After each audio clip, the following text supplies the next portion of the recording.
So Maserati hand delivered to me their brand new 2024 MC20 Cielo. Mamma mia, it's Italian, it's so spicy, the meatball. Like, my Italian is terrible. But there's also some bad things about it, the things I dislike and things I love about it. And I'm gonna tell you what it's like living with it for the past 7 days and the things that stood out to me the most.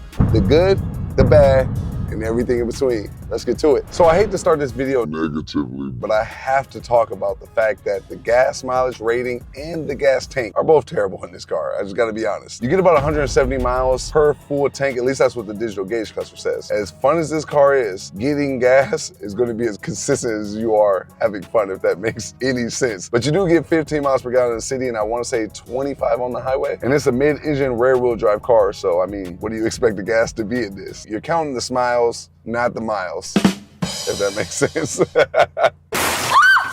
Every single time you get in this car, and I mean every time, you have to hit accept before the infotainment screen will let you do anything. It's not like, oh, hit accept and don't mention this and don't show this ever again, check the box. No, no, no, no, every single time. And the only thing that stands out that they let you do before hitting accept is your heated seats. I do not like that. Like out here in LA, it's been baking hot. You wanna hit max AC as soon as you get in the car. And the fact that you can't do it, you gotta hit accept and then you gotta wait for it to go away. And then sometimes it don't, when you be hitting accept, it don't, you know what I mean? It's gotta be right on accept. And another thing that you have to do through the infotainment screen, where it's like, it has to be dead smack on exactly where you touch on the screen, is dropping the hardtop drop top convertible. Because you have a sunroof with a Cielo mode.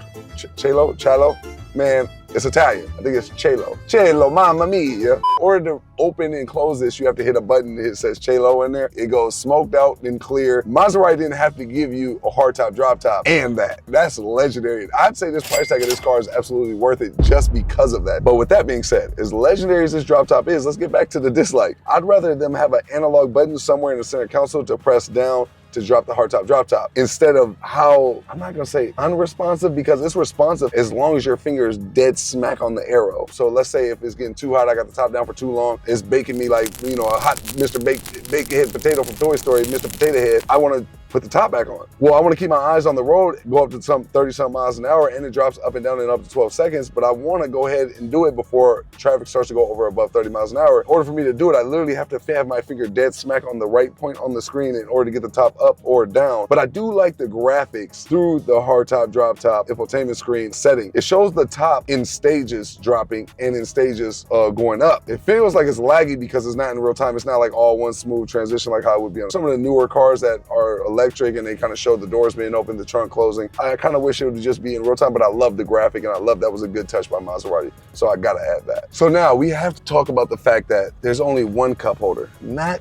two. Maserati, I'll take it because one is better than none. We'll take that all day, every day. But I do wish there was two cup holders, even if they did it like Porsche and maybe put one over here, like in the dash integrated, we press a button and it kind of just pops out. Even if they did that, I'd rather have that, even though it's kind of flimsy and I really didn't like that in the 911. That would be better than having no cup holder for the passenger. But at the same time, I'm glad that they gave one and not none.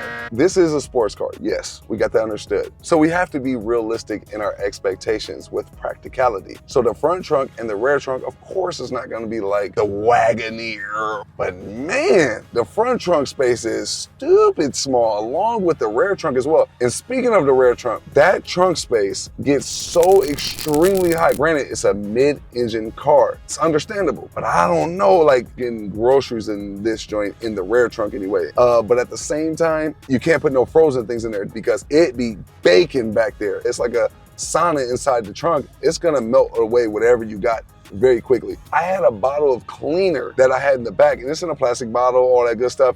And it was so hot that it literally warped the bottle, warped it. I'm surprised it didn't bust open. It looked like I dropped the bottle in a boiling pot of water. So it gets extremely hot in that trunk. So I don't know if you want to put any groceries really in that thing, to be honest. Because even when I had the camera bag in there, my camera equipment was really hot pulling it out of there. So that rear trunk space gets stupid hot.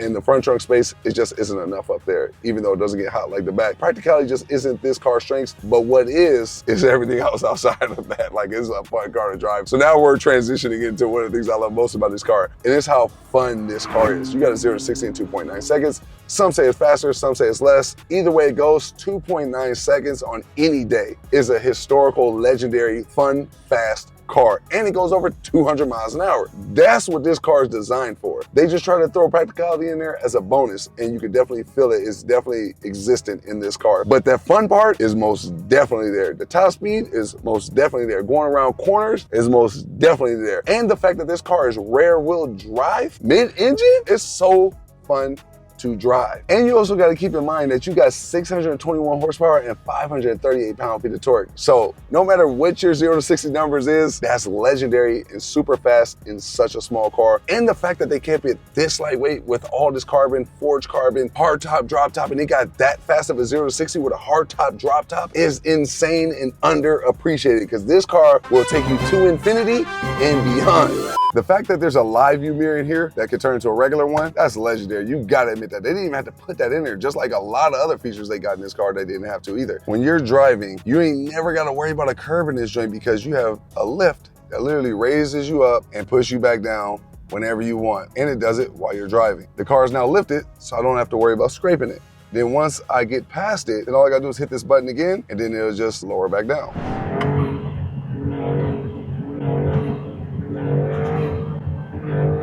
Woo! The way them turbos spool up, it's addictive. You'll find yourself doing that all the time just to hear that turbo. And it's like a Fast and the Furious. I know there's more in-depth car ways I can tell you that, but I'm gonna tell y'all from a normal person's perspective, that don't ever get old, I promise you, man. That's legendary. On top of you getting those turbo spools, I don't care where you're at, who you are, what you're doing, where you're going. Everybody, from grandparents to children and everybody in between, just regular adults, teenagers, they're all gonna ask you about this car. It's a great conversation piece. I mean, the car looks amazing. It's top tier. I mean, you got carbon fiber all on the exterior of this whip. It's just popping and shining. The paint job on this car, Maserati, y'all knocked it out the ballpark. Big Babe Ruth, big home run. Big Jackie Robinson, y'all smoked it, man. This is one of them understandings with that paint job. It changes colors, different angles you look at it. 1 minute it just looks gray, next minute it looks purple, next minute it looks blue, and then it just goes right back. It's like a psychedelic rap paint job if you ever seen that one. Those ceramic brakes, man, they make this joint sound like a hoopty how much they squeak, but you gotta have it with the performance of this sports car.